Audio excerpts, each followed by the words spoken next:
राम राम किसान भाइयों, मैं नितिन फिर से हाजिर हूं आपके अपने चैनल फर्टिलाइजर एक्सपर्ट में। किसान भाइयों, आज हम बात करेंगे डीएपी के बारे में।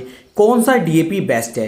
काला वाला डीएपी ज़्यादा अच्छा है या फिर सफ़ेद वाला डीएपी ज़्यादा अच्छा है? डीएपी खाद के बारे में कंप्लीट जानकारी आपको इस वीडियो में मिलने वाली है। साथ ही साथ मैं आपको बताऊंगा कि काले वाले डीएपी को आपको अपने खेत के अंदर इस्तेमाल में लाना चाहिए या फिर सफ़ेद वाले डीएपी को अपने खेत के अंदर हमें इस्तेमाल में लाना चाहिए। बहुत ही सटीक और शानदार जानकारी आपको बहुत ही कम समय में देने की कोशिश करूंगा, तो वीडियो में लास्ट तक बने रहें और हो सके तो अपने भाई के चैनल को सब्सक्राइब कर लें, जिससे कि आने वाली वीडियो की नोटिफिकेशन आपको समय से मिलती रहे। तो चलिए शुरू करते हैं, बात करते हैं डीएपी के बारे में। डीएपी किसान भाइयों एक ऐसा खाद है जो न केवल भारत के अंदर बल्कि विदेशों में भी संसार के अंदर सबसे ज्यादा बिकने वाला जो खाद है वो किसान भाइयों डाई अमोनियम फास्फेट है, यानी कि डीएपी ही है। डीएपी का उपयोग पूरे संसार में सबसे ज्यादा किया जाता है। बात करते हैं डीएपी के अंदर कौन कौन सा फार्मूला कितनी कितनी मात्रा में दिया गया है। तो इसके अंदर आपको नाइट्रोजन की मात्रा मिल जाती है 18%। दूसरा किसान भाइयों फास्फोरस की मात्रा इसके अंदर आपको मिल जाती है 46%। तो इसे बोलते हैं डाई अमोनियम फास्फेट, जिसके अंदर नाइट्रोजन और फास्फोरस दोनों की मात्रा आपको देखने को मिल जाएगी। इसको बनाने के तरीके के बारे में बताऊं तो अमोनियम और फास्फोरस इन दोनों को जब आपस में इन दोनों की क्रिया करी जाती है तो इन दोनों की क्रिया कराने के बाद ही आपको डाई अमोनियम फास्फेट यानी कि डीएपी प्राप्त होता है। अब किसान भाइयों बात कर लेते हैं सफ़ेद डीएपी और काले डीएपी के बारे में कि सफ़ेद डीएपी बेहतर है या फिर काला डीएपी बेहतर है। तो किसान भाई यहाँ पर जो सफ़ेद वाला डीएपी है ये बहुत तेज़ी के साथ कार्य करना शुरू करता है और बहुत तेज़ी के साथ हमारी फसलों को मिलता है, जबकि किसान भाई जो काला वाला डीएपी होता है ये धीरे धीरे काम करता है और काफ़ी लंबे समय में जाकर के ये घुलता है।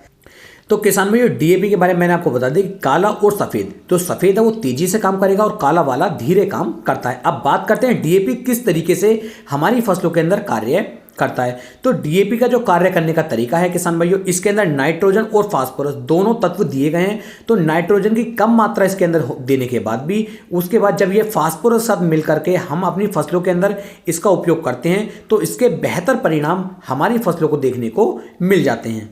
जैसे ही किसान भाइयों डीएपी का उपयोग हमारी फसलों के अंदर किया जाता है, जड़ों का विकास बहुत तेजी के साथ होना शुरू हो जाता है। जो हमारे पत्ते होते हैं फसलों के, ये पत्ते चौड़े होने शुरू हो जाते हैं, ग्रीननेस हमारे पौधे के ऊपर आनी शुरू हो जाती है, हमारा पौधा हरा भरा होना शुरू हो जाता है। कम यूरिया की मात्रा, कम नाइट्रोजन की मात्रा होने के बाद भी किसान भाइयों ये फास्फोरिक खाद जो है बहुत तेजी के साथ हमारी फसलों को ग्रोथ कराने में हमारी काफ़ी ज़्यादा मदद करता है।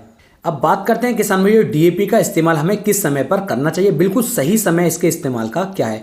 तो किसान भाई जब हम अपनी फसल की बुआई कर रहे होते हैं उस समय पर आप इसका उपयोग कर सकते हैं, बहुत ही बेहतर परिणाम ये आपको निकाल करके देता है। लेकिन इसके साथ में यदि आप पोटास को और मिक्स कर लेते हैं तो और भी शानदार रिजल्ट आपको देखने को मिल जाएंगे, क्योंकि डीएपी एक संपूर्ण खाद नहीं है, क्योंकि इसके अंदर पोटास की मात्रा नहीं दी हुई होती। तो इसे आपको यदि आप शुरुआत में ही डाल देते हैं तो हमारी जो लगभग फसल 40 से 50 दिन तक हमारी फसल को फुटेर करने में, टिल्लिंग बनाने में, कल्ले बनाने में जो मदद चाहिए होती है खादों की, वो सभी तरह की जो मदद है ये खाद हमारी फसल को दे देते हैं, जिससे हमारी जो फसल है अच्छी तरीके से ग्रोथ करना शुरू कर देती है। बात करते हैं डीएपी की मात्रा के बारे में, इसकी डोज के बारे में कि इसकी कितनी डोज हमें लेनी चाहिए। तो किसान भाइयों इसकी डोज जो है आप लगभग 45 किलोग्राम से लेकर के 70 किलोग्राम प्रति एकड़ के हिसाब तक आप इसे ले सकते हैं। ये फसल के ऊपर डिपेंड करता है। यदि आपकी छोटी हल्की फसल है तो आप इसकी थोड़ी मात्रा कम रख सकते हैं, और यदि आपकी बड़ी फसल है तो आप इसकी मात्रा बढ़ा भी सकते हैं।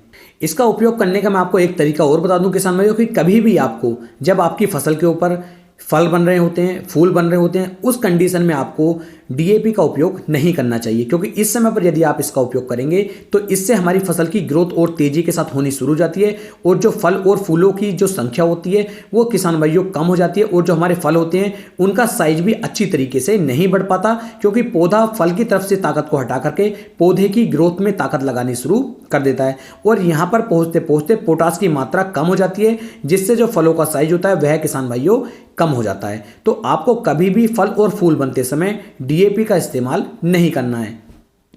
तो इस तरीके से किसान भाइयों डीएपी के बारे में आप पूरी जानकारी आपको प्राप्त हो गई होगी। तो सफ़ेद और काला इन दोनों में से आपको सफ़ेद वाले का उपयोग करना चाहिए, जो ज़्यादा तेजी के साथ रिजल्ट देता है और बहुत ही बेहतर रिजल्ट आपको देखने को मिल जाएंगे। डोज कितनी लेनी है वो भी मैं आपको बता चुका हूँ, किस समय पर आपको इसे डालना है वो भी मैं आपको बता चुका हूँ। यदि वीडियो अच्छी लगी हो तो वीडियो को आप